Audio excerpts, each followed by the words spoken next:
তারা শুধু এতটুকু জানতে চেয়েছেন যে আমরা কখন এই নির্বাচনটা অনুষ্ঠান দেখতে চাচ্ছি। আর আমাদের ভিউ হচ্ছে যে এটা রমজানের আগেই শেষ হয়ে যাওয়া দরকার।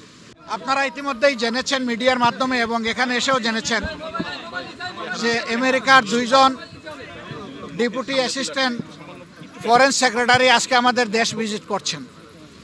আমাদের সাথে এটা তাদের দ্বিতীয় মিটিং। এর আগে তারা বিভিন্ন পাবলিক এবং প্রাইভেট বিশ্ববিদ্যালয়ের ভিসিদের সাথে বসেছিলেন। সেখানে মত বিনিময় করার পরে রাজনৈতিক দল হিসাবে আমাদের সাথে তারা প্রথম বসেছেন। তাদের সাথে আমাদের খোলামেলা কথা হয়েছে।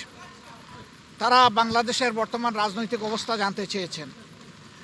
তারা আগামী ইলেকশন কখন হবে, কিভাবে হবে এটা জানতে চেয়েছেন।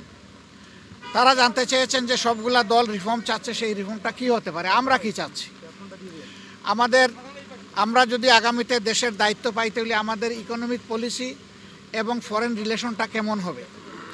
তারা রিজিওনাল বিভিন্ন বিষয়ে, আঞ্চলিক বিষয়গুলো আমাদের কাছ থেকে জানতে চেয়েছেন। আমরা এই সমস্ত বিষয়ে তাদের সাথে খোলামেলা কথা বলেছি। তারা মাইনরিটি ইস্যু নিয়ে কথা বলেছেন।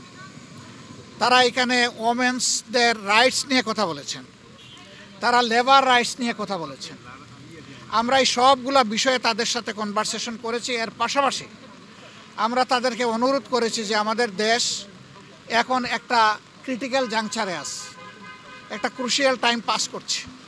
এই সময় আমেরিকার পক্ষ থেকে 37% যে ট্যারিফ ইম্পোজ করা হয়েছে, এটা যেন তারা পুনর্বিবেচনা করেন এবং আমরা অনুরোধ করেছি আমাদের এই অনুরোধ তারা যেন পৌঁছে দেন। আমরা জানি ইতিমধ্যে আমাদের সরকারের পক্ষ থেকে একই অনুরোধ ফরমাল চিঠির মাধ্যমে জানানো হয়েছে। আমরা আশা করি যে তারা এইটুকু উপলব্ধি করে আমাদেরকে সহযোগিতা করবেন এবং আমরা কমিটমেন্ট বলেছি যে অলরেডি আমরা ডেমোক্রেটিক নর্মসের উপরে কমিটমেন্ট।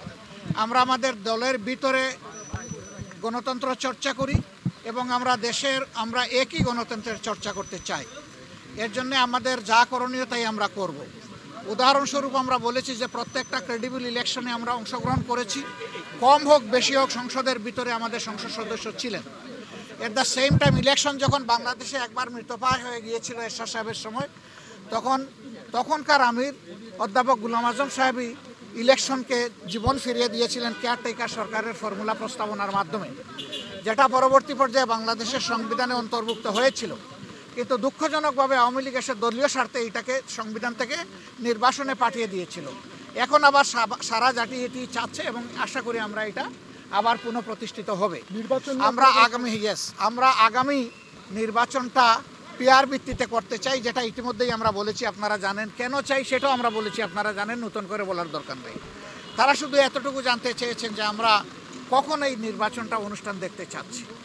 আমরা বলছি যে সরকারের প্রধান উপদেষ্টা বলেছেন যে তিনি এই বছরের ডিসেম্বর অথবা আগামী বছরের জুনের মধ্যে ইলেকশন দেবেন। আমরা তার কমিটমেন্টে তিনি ঠিক আছেন এটা দেখতে চাই। আর আমাদের ভিউ হচ্ছে যে এটা রমজানের আগেই শেষ হয়ে যাওয়া দরকার। ওই জুন পর্যন্ত অপেক্ষা করলে তখন বর্ষা, ঝড় ঝাপটা, বিভিন্ন ধরনের প্রাকৃতিক দুর্যোগ আসবে, তখন আবার ইলেকশনটা অনিশ্চিত হয়ে যাওয়ার আশঙ্কা দেখা দিবে। আমরা এই জন্য চাচ্ছি ওই আশঙ্কার আগেই, রমজানের আগে যাতে এটা হয়ে যায়, আমরা সেইটা আমাদের মত। আমরা বলেছি যে এরকম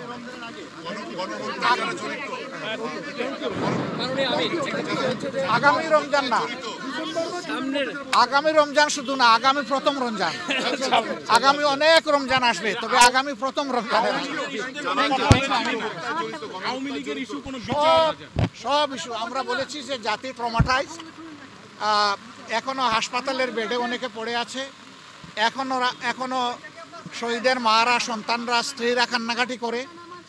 এই অবস্থায় আওয়ামী লীগের বিচার অবশ্যই হতে হবে, তবে আমরা বিচারটা চাই যে ফেয়ার বিচার। থ্যাংক ইউ, ধন্যবাদ।